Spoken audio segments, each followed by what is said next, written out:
छात्रों, नमो नमः। आज हम पढ़ने जा रहे हैं समास। समास का अर्थ है संक्षेपण, यानी किसी चीज को संक्षेप में करके लिखना, जिसके लिए कहा गया है सम सनम इति समास है। जिसको छोटा कर लिखा जाए वह समास कहलाता है।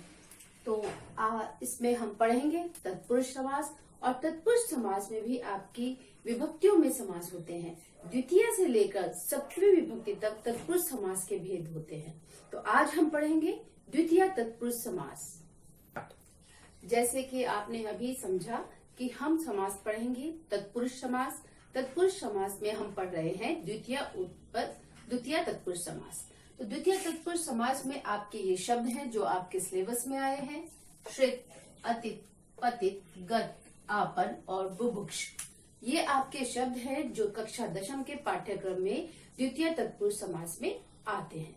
तो सबसे पहले आपको एक चीज का ध्यान रखना है कि जो भी तत्पुरुष समास है द्वितीय से लेकर सप्तमी विभक्ति तक, उसमें हमें क्या करना है कि जब भी हम विग्रह करेंगे तो उसमें विभक्ति का संयोग करना है, और जब भी हम उसका समस्त पद बनाएंगे उसमें से उस विभक्ति का लोप कर देना है।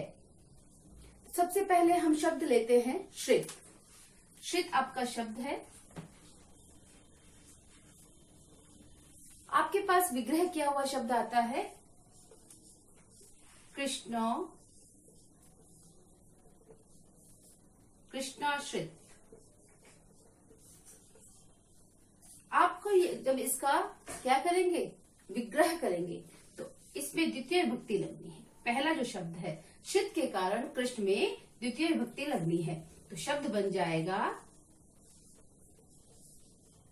कृष्णम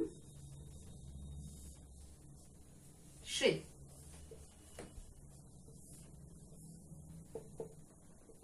कृष्णम श्रितः। इसको यदि हम इकट्ठा करते हैं यानी इसका समस्त पद बनाते हैं तो क्या होगा, ये जो द्वितीय विभक्ति है इसका लोप होना है। तो शब्द बनेगा हमारा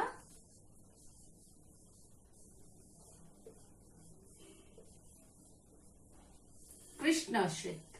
तो ध्यान रखना है, श्रित शब्द आने के कारण कृष्ण में द्वितीय विभक्ति का प्रयोग हुआ है। आपके ये दो शब्द और हैं, विग्रह किया हुआ है और इसका हमें बनाना है समस्त पद। ग्रामम अतीतः, अतीत आपका शब्द आया है, और ये दूसरे वाक्य में देखिए आप कूपम पतितः, पतित शब्द आया है। दोनों शब्दों के होने के कारण यहाँ पर द्वितीय तत्पुरुष समास होता है। तो इसमें हमारा द्वितीय विभक्ति लगा है और इसमें भी हमारी द्वितीय विभक्ति लगी है। तो द्वितीय विभक्ति लगने का अगर हम इसको समस्त पद बनाएंगे तो हमें क्या करना है, हमें सिर्फ करना ये है कि हमें इसमें से द्वितीय विभक्ति का लोप करना है। तो जैसे सबसे पहले ग्राम शब्द लिख लेंगे, ये द्वितीय विभक्ति जो है इसका हम लोप कर देंगे, तो हमारा शब्द हो गया ग्राम। अब अतीत जुड़ना है, क्योंकि ये शब्द है ये जुड़ना है। यहाँ पर माँ हलंत है, माँ हलंत है, इसका मतलब माँ का व्यंजन आधा है, माँ में अ जुड़ गया इसलिए यहाँ माँ पूरा हुआ है। और तीतः शब्द हमारा जो बना है समस्त पद वह बना है ग्राम तीतः, यानी माँ हलंत होने के कारण इसमें स्वर का संयोग होने से माँ व्यंजन पूरा हो गया। दूसरा आप देखिए कूपम पतितः, कुएं में गिरा हुआ, तो यहाँ पर भी द्वितीय विभक्ति लगी है। यहाँ पर अनुस्वार माँ को इसलिए हो गया है क्योंकि बाद में व्यंजन है। तो आप इसमें क्या करेंगे, फिर से ये द्वितीय जो विभक्ति लगी हुई है इसको हम हटाएंगे, कूप शब्द लिखेंगे, और साथ में क्या जोड़ना है, हमें यह शब्द जोड़ना है जिसकी वजह से हमारा द्वितीय विभक्ति लगी है। तो इसके साथ हम जोड़ देंगे पतितः, तो हमारा समस्त पद बन जाएगा कूप पतितः। छात्रों, जैसे आप देख पा रहे हैं तीन शब्द मैंने यहाँ पर लिखे हैं: ग्राम गतः, सुख प्राप्तः, अन्न बुभुक्षः। तीनों में द्वितीय तत्पुरुष समास के शब्द दिए गए हैं।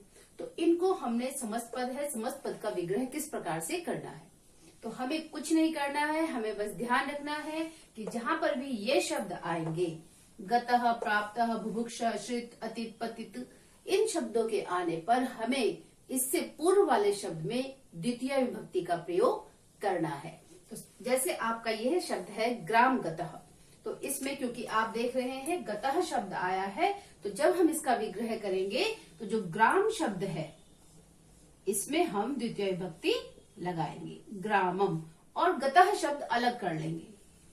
तो इस प्रकार से हमारा जो शब्द है यानी विग्रह है ग्रामम गतम शब्द का विग्रह हो जाएगा ग्रामम गतः। इसी तरह से हमारा होता है शब्द नगरम गतः, तो ये इसका समस्त पद बनेगा नगर गतः, कृष्णम गतः, कृष्ण गतः। दूसरा शब्द देखिए आप, सुख प्राप्तः।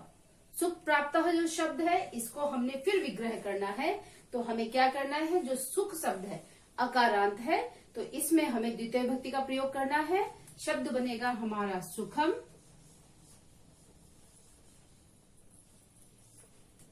प्राप्तः।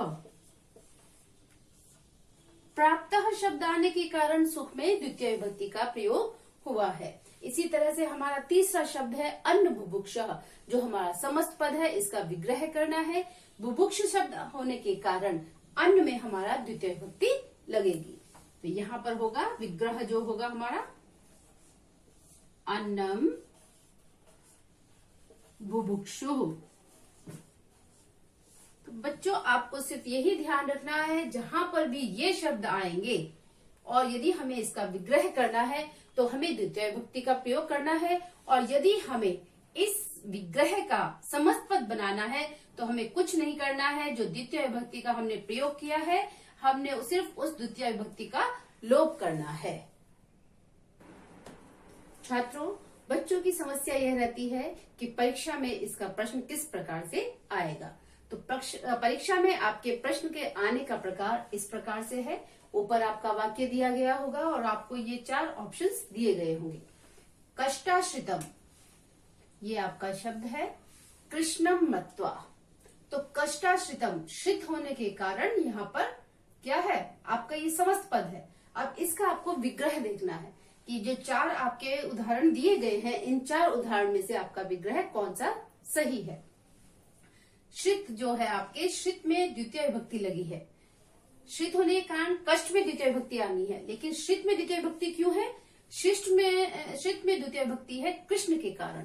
कृष्ण में भी द्वितीय विभक्ति का प्रयोग हुआ है, तो हमें ध्यान रखना है कि श्रित के बाद जो भी शब्द आ रहा है उसमें जो विभक्ति है तो अंतिम पद में भी उसी विभक्ति का प्रयोग होगा। तो इसमें देखिए कष्ट श्रितम, श्रित आने के कारण जैसे कि मैंने आपको पहले बताया है कष्ट शब्द में आपकी द्वितीय विभक्ति का प्रयोग होना है। तो यहाँ पर आपको कोई विभक्ति नजर नहीं आ रही है, कष्ट श्रितम, इसका मतलब ये है हमारा उदाहरण नहीं है। जो हमारा समस्त पद है ये 3 आपके पास उदाहरण बचते हैं। कष्टेन श्रितम, तृतीय विभक्ति होने के कारण यह भी हमारे उदाहरण नहीं है। तो हमारे पास 2 उदाहरण बचते हैं, तो इन 2 में से हमारा एक समस्त पद है, कष्टम श्रितम, कष्टाश्रितम। श्रित शब्द आने के कारण जो हमारा यह शब्द है कष्ट, इसमें हमारी द्वितीय विभक्ति प्रयोग होनी है। तो ये देखिए कष्टम श्रितम, श्रितम में द्वितीय विभक्ति कृष्ण के कारण है और कष्टम में जो द्वितीय विभक्ति है वह श्रित शब्द आने के कारण है। तो हमारा यह उत्तर सही होता है, क्योंकि कष्टा स्त्रीलिंग शब्द है आपका और इसमें द्वितीय विभक्ति प्रयोग नहीं हुआ है। तो यह आपका गलत ऑप्शन है। आपका सही उत्तर है श्रित होने के कारण जहां पर भी श्रित आ जाएगा वहां पर आपको पहले शब्द में पूर्व पद में द्वितीय विभक्ति का प्रयोग करना पड़ेगा। इसी तरह हमारा शब्द हो सकता है रामाश्रितम, रामम श्रितः, तो ये हमारा विग्रह हो जाएगा। छात्रों, आपने इससे पूर्व देखा कि आपको विग्रह करना था। अब हमारे पास विग्रह किया हुआ शब्द है, तो इसका हमें समस्त पद ढूंढना है। समस्त पद हम किस प्रकार से देखेंगे, कूपम पतिता बाला रोदिता। तो जो पतिता शब्द है वह बाला होने के कारण इसमें स्त्रीलिंग प्रयोग हुआ है। तो बाला और पतिता, तो जो पतिता में हुआ है आपका बाला के कारण हुआ, ध्यान रखिएगा, इसी को जरूर ध्यान रखना है। तो कूपम पतिता, तो हमें अब क्या करना है, जब भी हमें समस्त पद बनाना है, तो समस्त पद बनाने के लिए सबसे आसान तरीका है जो ये विभक्ति लगी हुई है, जो ये विभक्ति लगी हुई है इसको हटा देना है। तो पहले देखिए आप इसके जो 4 उदाहरण हैं मैं पढ़ रही हूँ। कूपम पतिता, कूप पतिताम, कूप पतितः, कूप पतिता। तो आपका पहला शब्द कोपम पतिता यह नहीं हो सकता है, क्योंकि इसमें यहाँ पर भी द्वितीय विभक्ति का प्रयोग हुआ है। तो इस तरह से ये शब्द हमारे उदाहरण की श्रेणी से निकल जाता है। कूपपतिता, यह शब्द सही प्रतीत हो रहा है, प्रथम दृष्टया हमको यह सही प्रतीत हो रहा है, लेकिन यहाँ पर द्वितीय विभक्ति का प्रयोग हो गया, विभक्ति का लोप हो जाना है। तो इस प्रकार से ये भी नहीं है। तीसरा शब्द कूपः पतितः, इसमें यहाँ पर विभक्ति का प्रयोग नहीं हुआ है, लेकिन जो यहाँ पर पतितः है यह शब्द नहीं है, क्योंकि हमारी बाला है तो पतिता होना होगा। इस प्रकार से हमारा यह शब्द भी हट जाता है। हमारा शेष बचा हुआ शब्द हमारा उत्तर है। किस प्रकार से? कूप पतिता, कूप में से जो द्वितीय विभक्ति थी उसका लोप हो गया है और पतिता शब्द हमारा जो का त्यों लिखा गया है। बाला के कारण जो पतिता शब्द था उस कारण से इसमें यहाँ पर पूर्ण रूप से पतिता आया। तो जो हमारा समस्त पद बना है वह बना है कूप पतिता। तो बच्चों इसी प्रकार से हमें ध्यान रखना है कि जब हमें समास को विग्रह करना है, समस्त पद को विग्रह करना है, तो हमें उसमें विभक्ति का प्रयोग करना है। और जब हमें विग्रह से समस्त पद का निर्माण करना है तो हमें कुछ नहीं करना है, हमें सिर्फ उस विभक्ति का लोप करके दोनों शब्दों को इकट्ठे रूप से लिख देना है। बच्चों आशा करती हूँ कि आपको यह वीडियो पसंद आई होगी। आप इस वीडियो को लाइक करें, शेयर करें और चैनल को सब्सक्राइब करें।